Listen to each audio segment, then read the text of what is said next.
is not Detroit, man. This is the Super Bowl. I'm Sonny Liston. I'm Jack Gypsy. There's no one like me. I'm from Nairclaw. There's no one that can match me. My style is impetuous. My defense is impregnable. And I'm just ferocious. I want your heart. I want to eat his children.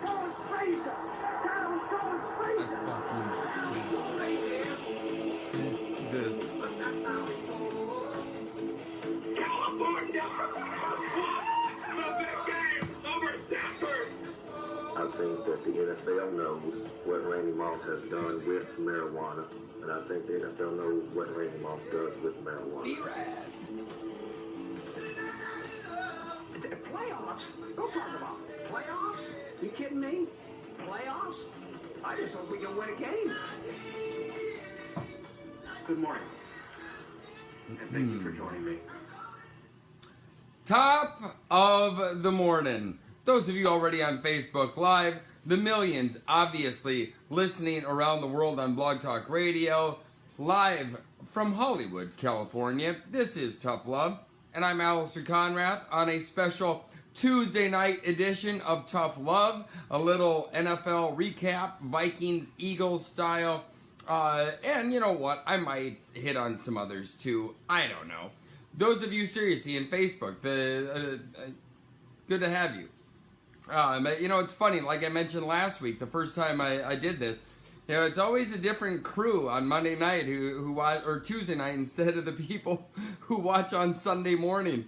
So I appreciate it. Thank you. Let's get after it. First things first, you know, the Vikings, it's interesting, right?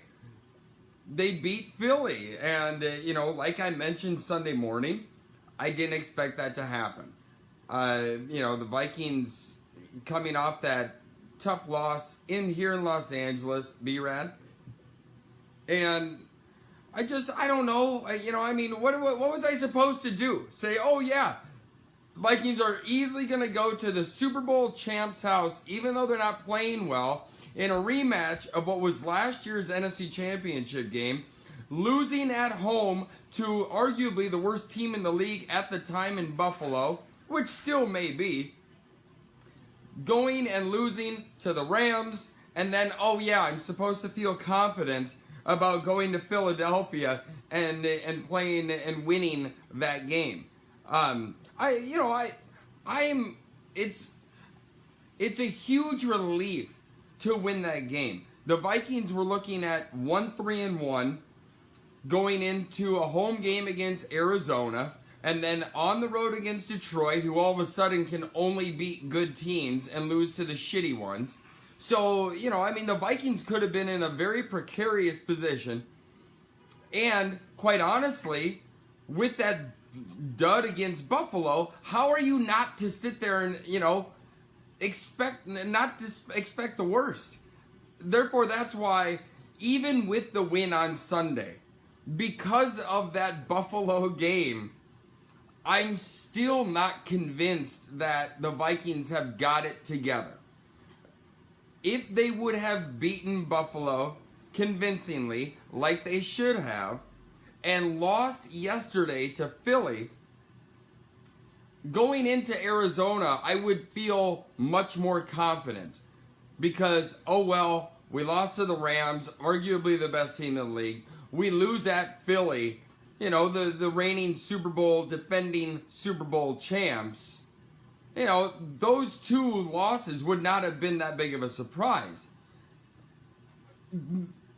If we would have had taken care of business against Buffalo. Now you reverse those two, and I don't feel that confident even with the win on Sunday against Arizona. This is a perfect storm again for a Vikings team to overlook what is, you know, visually a bad Arizona team. But guess what? All of a sudden Arizona has won a couple. No, I'm sorry, they've won one. But they beat a horrible San Francisco team on the road, right? Josh Rosen, has, just like Baker Mayfield in Cleveland, has breathed life into that team. Arizona knew they weren't going anywhere with Sam Bradford, just like Cleveland knew they weren't going anywhere with Tyrod Taylor. Baker Mayfield comes in. Guess what? Cleveland's 2-3. They've got 2 wins for the first time since Christ was a carpenter. And Arizona, even though Josh Rosen went 10 of 25, and anything but convincing in his, in his debut, David Johnson, all of a sudden, got 2 touchdowns.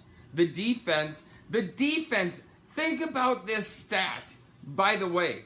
The defense for Arizona had 14 tackles for losses. I don't know if that's a record, but it should be. Think about that. That's insane. Is that my brother, by the way, on here or no? Anyway, so therefore, I'm not like, oh wow, we're just gonna go and house Arizona, especially being at home. Because of that dud against Buffalo, it obviously caused for concern. There was some Kirk Cousins, by the way, and especially, right? Pretty sure Browns are 2-1. I think you're absolutely right, Ryan. They are, because they tied Cleveland in that first game. I think they're tied with Cleveland 2-1, like the Vikings, like the Packers 2-1. Everybody who's tied has won 2 and lost 2 on top of that. Chip. But as far as Kirk Cousins go, especially what Case Keenum is doing in Denver right now and laying a huge egg, right? Along with Kirk Cousins making some of the most amazing throws, right? Like, I am a believer in Kirk Cousins. I am a fan. Sign me up. I am the first to admit that on this show, when the signing happened of Kirk Cousins, I wasn't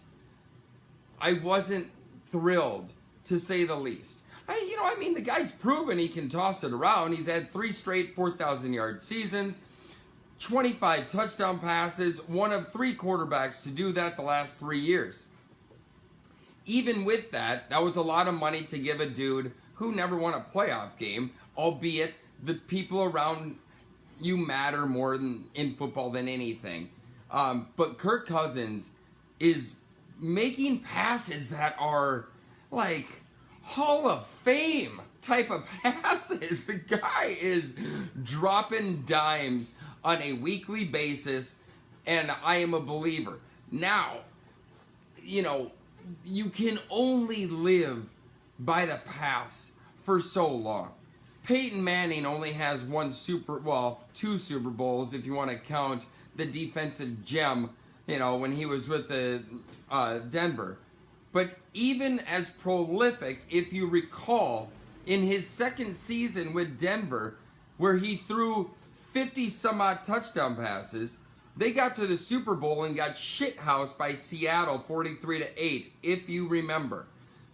Passing the football only goes so far, especially come January when it's cold outside, and defense and a run game matter. I don't know why the Vikings running game is as shitty as it is. Coming out of preseason, I said it on this show, everybody basically was talking about how, you know what, the Vikings obviously are going to be a running football team, and, Kirk Cousins hopefully will make the passes. Kirk Cousins is on pace to throw for 5,400 yards. Like, think about that. Dalvin Cook didn't even play. He's still at 98 yards. Latavius Murray, ho-hum, 11 for 42. Stephon Diggs was the next, highest rusher. The Vikings, I just don't know if they can continue this recipe. I don't know if they can do it or not. To ask Kirk Cousins to come through week in and week out, tossing for 300 plus, is a lot to ask of a dude. Especially with an offensive line that isn't, doing very well up through Sunday, or before the games. Vikings had let up 25 more quarterback pressures than the next closest team in the NFL. Think about that. So Kirk Cousins is doing all of this under the most pressure in the league on top of it. So, defensively, they stepped up. And keep in mind, it reminded me a lot, and Ryan, I'll get to your question in a sec. But it's funny, the game reminded me a lot of the Vikings and Saints playoff game last year, in the sense that Vikings controlled the game. Once they got Linval Joseph's defensive touchdown, they got another 3 and out. They get the touchdown from Thielen to close out the half. They're up 17-3. They add on a Bailey extra point or a field goal to go up 20-3, just like we were up on the Saints. And then, I don't know if it was prevent or bad offensive play calling. Whatever the case was, the Vikings went into chill mode. And here comes Philly coming back. And almost, I felt as though the Vikings always were in control. I will admit I shut the game off once that roughing penalty on Sendejo was called. I left the bar. I can't take the NFL to a degree much anymore. We're all Vikings fans here. Most of you watching. That call on Michael Bennett for roughing the passer is horrible. Absolutely terrible. I hate Philadelphia. I hate its fans. I hate the city. They're terrible. But that was a horrible call on Michael Bennett. And then, which could have obviously changed the dynamic of that game too, because the Vikings got the first, they went down, blah, blah, blah. And then Sendejo is roughing in the, on the final touchdown drive by Philadelphia too. So here's the thing. Also, harken back to 1998, if you will. I know it's very difficult for Vikings fans to think about this, especially in the game that I'm going to mention, but the NFC Championship loss to the Falcons. Gary Anderson, perfect on the season, obviously had that 38-yarder to, not ice it, but definitely put the Vikings up by 2 scores and ultimately ice it. Dan Bailey, when he set up for that 52-yarder on Sunday, that's all I could think about. To put us up by 2 scores and basically ice it, for the most part, Philly went down and scored, but that's the first thing I thought of, especially with him missing those 2 kicks in the game, during the game. Oh God, I got a call. Dang it, I'm so sorry. I forget to look at this screen. I'll take the call. You're on Tough Love. Who am I talking to?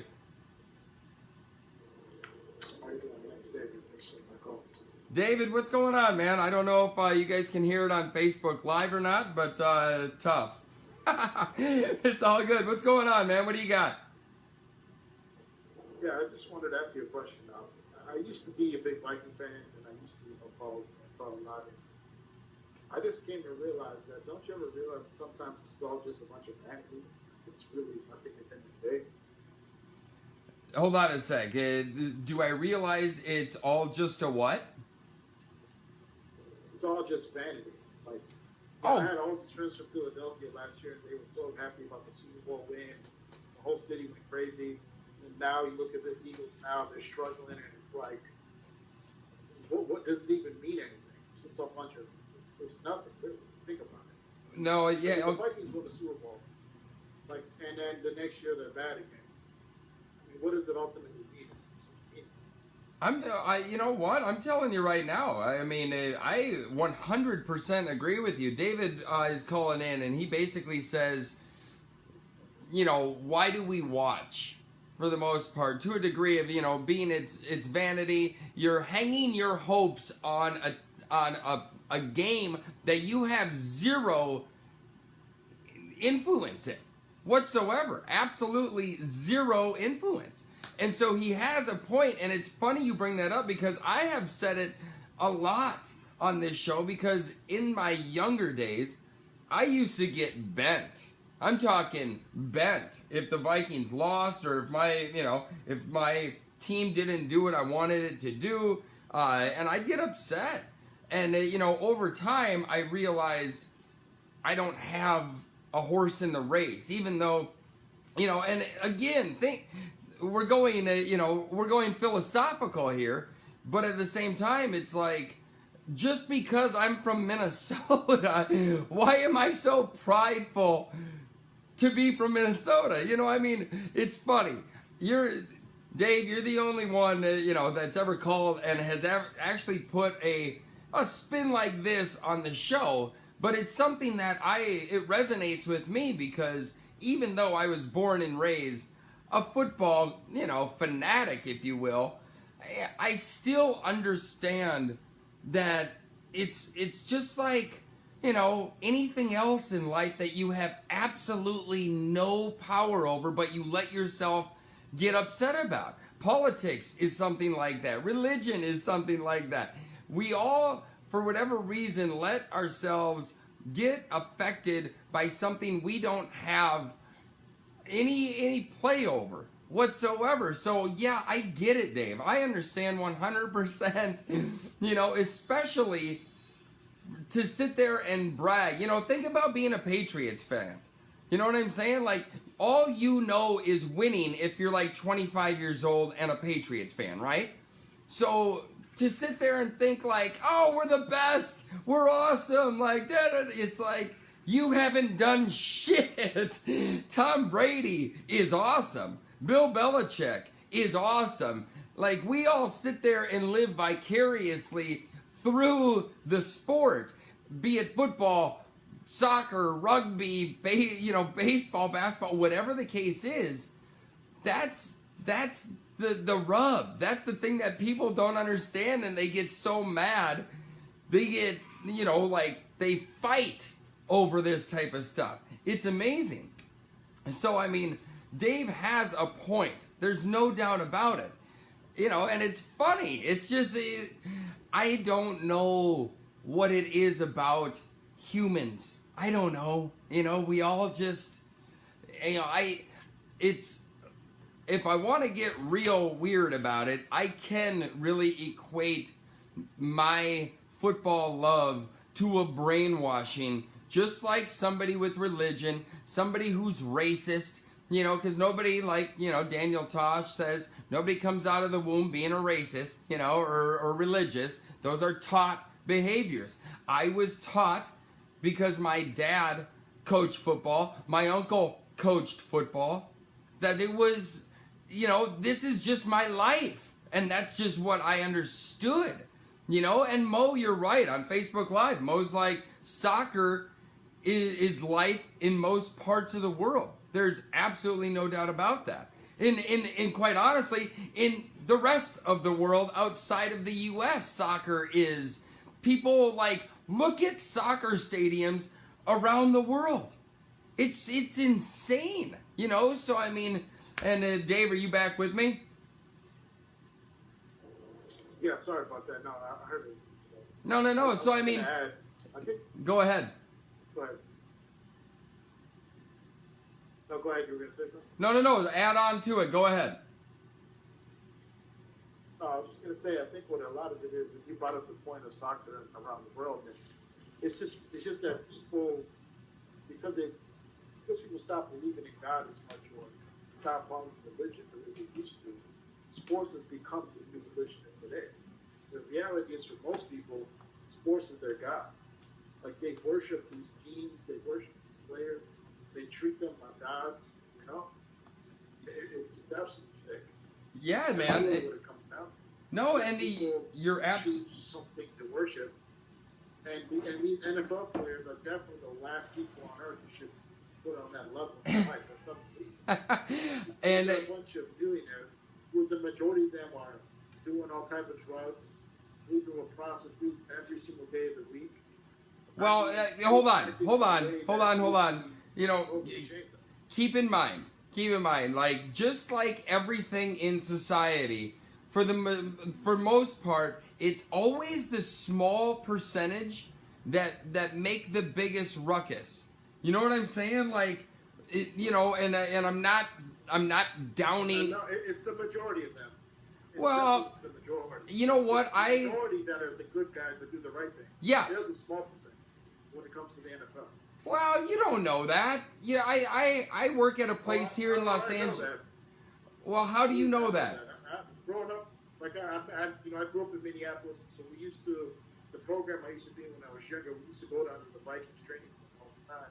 We would meet the Vikes players, even out in the neighborhood where we lived at, and I saw what these guys were like. Yeah, I know, but Boy Scouts, that's for sure. Well, yeah, but you know what? Keep in mind, you know, a lot of people forget, and we will never understand what it is to be a professional athlete. You know, it's like when Tiger Woods got busted cheating on his wife, and everybody says, "Oh my God, how could he? How could he cheat on Ellen? She's beautiful, blah blah blah." But just like Bill Burr, the comedian, says, he says, none of us ever will understand what it's like to walk off the 18th tee and have a harem of whores just waiting for you at every step. And you've got the world by its tail. You've got millions of dollars. I'm telling you right now, I feel like I'm a good person. The people who know me, who are on here and watch this, I think they know I'm a good person. I definitely have, I'm not perfect, and I definitely love to have fun. I'm single, and let me tell you right now, if I wouldn't beat a woman by any means, but if I had millions of dollars, I might go to a strip club. I don't have $1 million, and I've gone to strip clubs. I mean, so it's like there's things that are just accepted, like, yeah, whatever, but when it comes to beating on a woman, yeah, that's not good.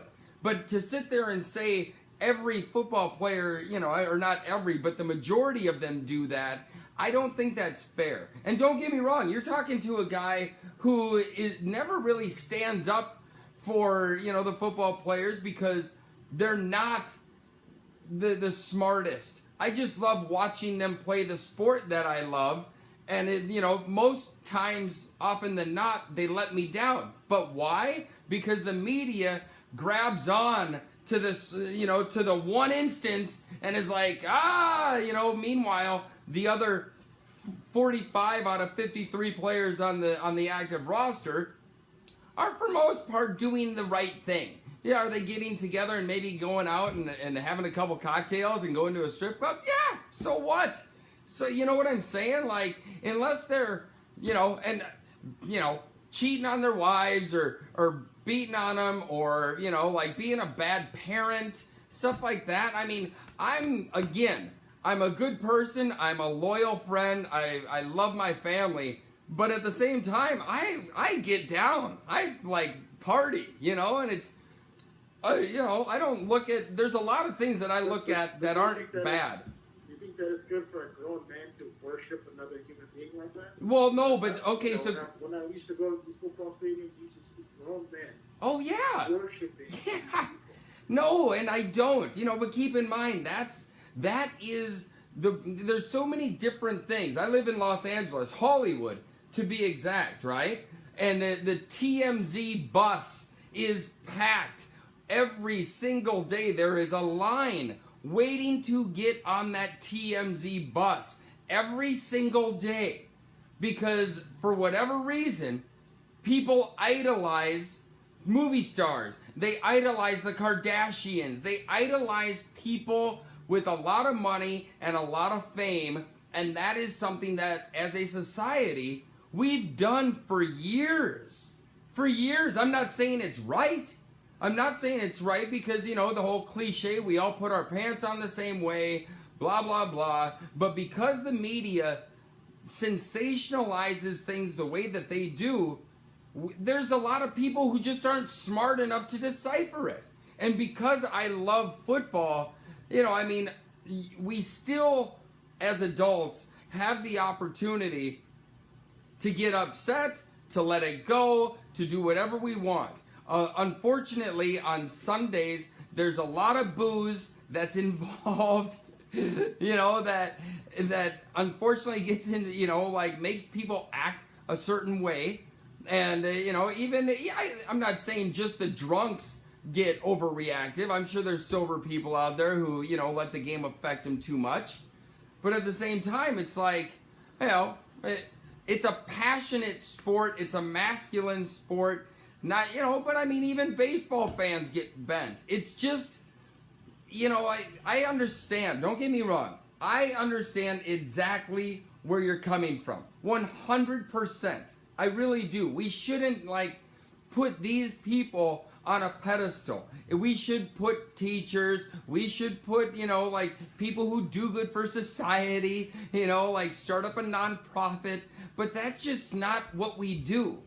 We do, admire, I have no issue, and I've said it 1,000 times. I'm not gonna, do anything crazy, but it's like, I appreciate Tom Brady. I appreciate Aaron Rodgers. I love watching them play. I don't idolize them. Would it be cool to be Tom Brady? Yeah, I think, Ryan says mechanics. I love it. Hey, I would love to be Tom Brady, all right? But keep in mind, I only have 3.5 minutes left, but this is the biggest thing that people in our society, in the world, don't understand. And that is luck. I'm 5'9", 170 on a good day. LeBron James is 6'8", 250. What if LeBron James was 5'8" and 150? We wouldn't know who LeBron is. The simple fact of luck. Look at models. They're just born lucky. They're just beautiful people. They don't bring anything to the table. Tom Brady's 6'4". What if he was 5'4"? We wouldn't think about Tom Brady. But that's one thing that people just never, ever think about, is the simplicity of luck in the human life. And just being, good looking. Or being born with all your limbs. It's something that is so simple yet overlooked. And that is something that, Michael Jordan was 6'6". Kobe Bryant 6'6". What if they were 5'6"? So there's certain things that just play into life and us getting all wrapped up. But somebody on Facebook said Drew Brees is shorter. Yes, but that is not the norm. That is, Drew Brees is special, and he had to fight his fucking ass off to get what he had because of his height deficiency. Muggsy Bogues in the NBA. That shit doesn't happen all the time. And again, put it this way, models are the easiest explanation for what I'm trying to say. In our society, Emily Ratajkowski, in my opinion, the hottest chick on the planet, best body I've ever seen. But she's lucky. She didn't do shit to have that. She was born that way. You know what I'm saying? She could have been born with a cleft lip and nobody would know Emily Ratajkowski. It's just the things like that. I don't get wrapped up in it anymore because I'm older. And I just understand now how the world works. But, those are the things that simpletons in society, the sheep in society, don't even think about. And they get wrapped up in the Kardashians. There's a billboard of one of them, Kylie or something like that her name is. The girl hasn't done shit, nothing, except be the sister of a famous chick who sucked a dick to get famous. Our society is terrible. It's horrible. And yes, we idolize woman beaters because they can catch a touchdown pass. It's fascinating. 10 seconds. Dave, thank you so much for the call. I gotta go. Those of you on Facebook Live, I'll be with you for a second or so. Those of you on Blog Talk Radio, I gotta go. Wow, I wasn't expecting that, but how fun was that? That was great. Thank you for using Adios, Blog Talk. Goodbye. Facebook Live, Yowza, that was good. I like that. You guys know me. I like getting fired up about stuff like that and talking about things like that. It's cool because nobody like thinks about just the most simplistic things in this life, in this society. It's just like, you know, it's nuts. It's nuts. Especially me being in Los Angeles, where you have the most just out of touch, stupid people on the planet who just think, you know, because they're hot, they're the coolest thing. And you're like, you're an idiot, though. You bring nothing to the table. At least LeBron and Tom Brady and Joe Montana, and, you know, they worked their fucking ass off to be great.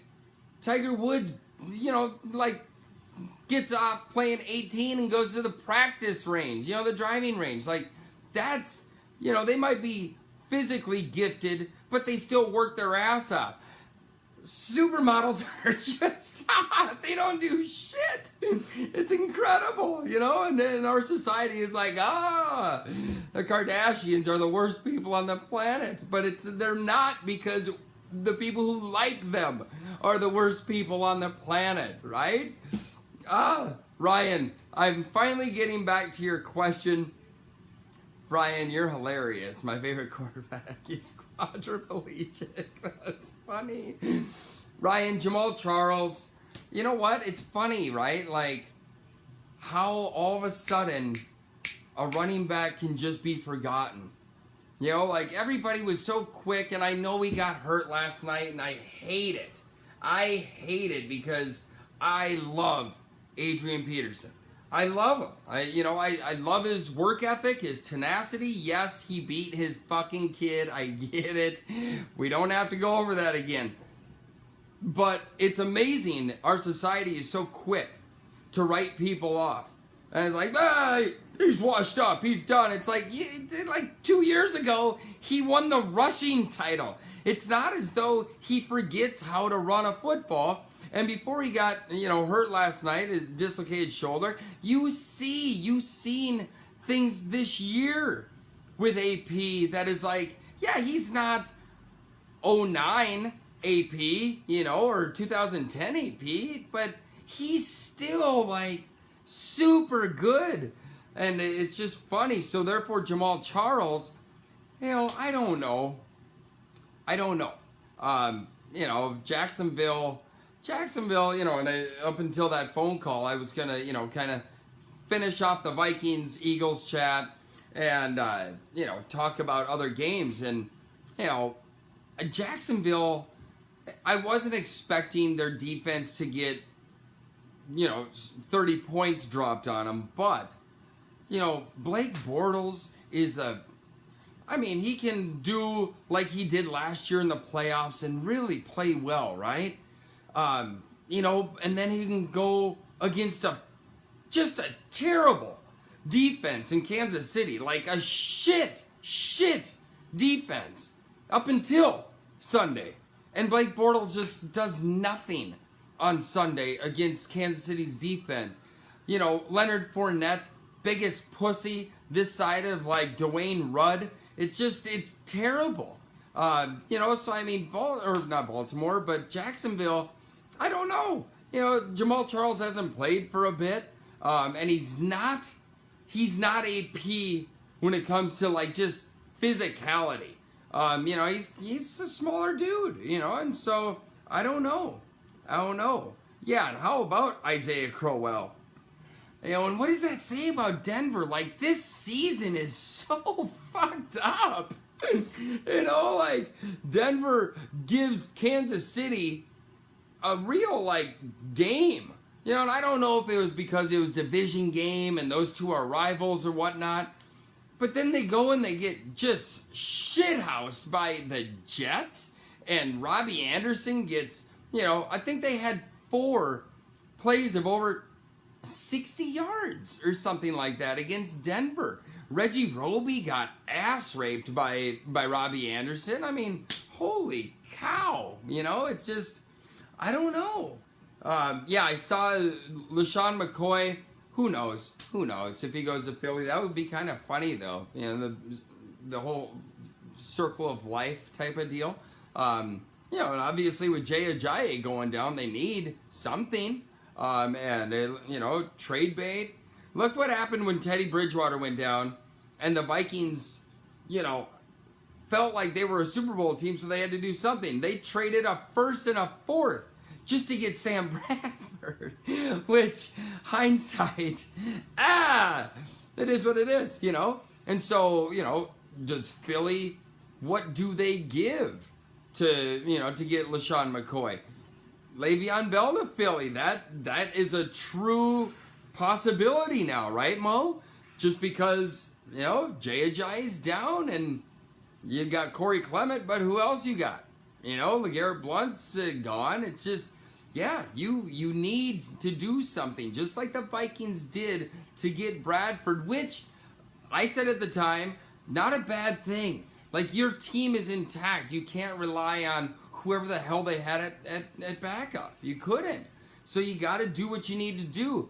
Philly still has a really good team. Carson Wentz is just getting his feet back, right? And so, you know, all of a sudden now you got nobody behind him. It's kind of like the Vikings. You got nothing behind Kirk Cousins. You know, but Mo, I'm telling you right now, Le'Veon Bell to Philly, how funny would that be too? Pittsburgh to Philly, just keep it in Pennsylvania. Just, you know, what West Coast to East Coast, let's get her, you know, let's get her done. I don't know, but what does Philly have to give up to get a Le'Veon Bell? You know what I'm saying? Like, all of a sudden, Pittsburgh in that position goes from not a power position with Le'Veon Bell to the rest of the league to all of a sudden, Philly in need, right? Supply and demand. It's simple business. And they could, who knows? They give something up and tell you what, Le'Veon Bell, granted, he's probably got to get, you know, have a couple games to get his feet under him and to get game ready. But you put him in that offense with Carson Wentz and whatnot, it's a game changer. There's no doubt about it. There's a game changer. And Mo says he will end up there. I like your, I love it. Ajayi bust like Fournette and Trent Richardson. I wouldn't say that, Ryan. You know, I mean, I think Ajayi is good when healthy. I also think he went to a situation where, you know, he was the guy in Miami, right? And then he goes to Philly and they do a kind of a running back by committee deal. I don't think Ajayi ever got over 20 carries, which he should. You know, he should be the featured back, but you know, he wasn't, you know, utilized the way I thought he would be. I thought he was going to go there and be a bell cow, and he wasn't. So Leonard Fournette's a cunt. He is such a, and a lot of it is because he's on my fantasy team, and I drafted that son of a bitch in the first round. He fell to me at 9. I had to take his pussy ass, and sure enough, like, you know, it bothers me because he's like AP. He's shaped like AP, but AP wants to play. He's popped his shoulder back in last night. He's like, let me go back, and they're like, no. He's like, no, I want to play. Leonard Fournette gets a hangnail and his pussy hurts. He's like, no, I'm gonna sit this one out. It's like, dude, you're a beast, and you act like a bitch. I don't understand that. You know, you guys know me. I'm a defensive guy. I like, you know, hits and all that type of stuff, you know, whatever. It's like, you know, whatever. So, lots going on. I'm telling you guys, I don't know about Arizona. I've got that, you know, I've got that feeling. It's just like, it's Minnesota. They lost to fucking Buffalo, and I don't, you know, I can't get past that right now. You know, give me 6 weeks from now and Vikings reel off something. All right. But as it sits right now, that loss to Buffalo is right here. And I have a hard time getting past that shit. So we'll see what happens with Arizona. But I could see Josh Rosen coming in here and have a fucking career day. You know, like 350, Larry Fitzgerald gets a couple. David Johnson runs all over our defense, you know, like gets somehow one-on-one coverage with Anthony Barr a couple times and runs wild. You know, Brian, I hope you're right. I hope. Poor Justin has Fournette and Cook. I gotta text him. That's awesome. That's awesome that he's sucking.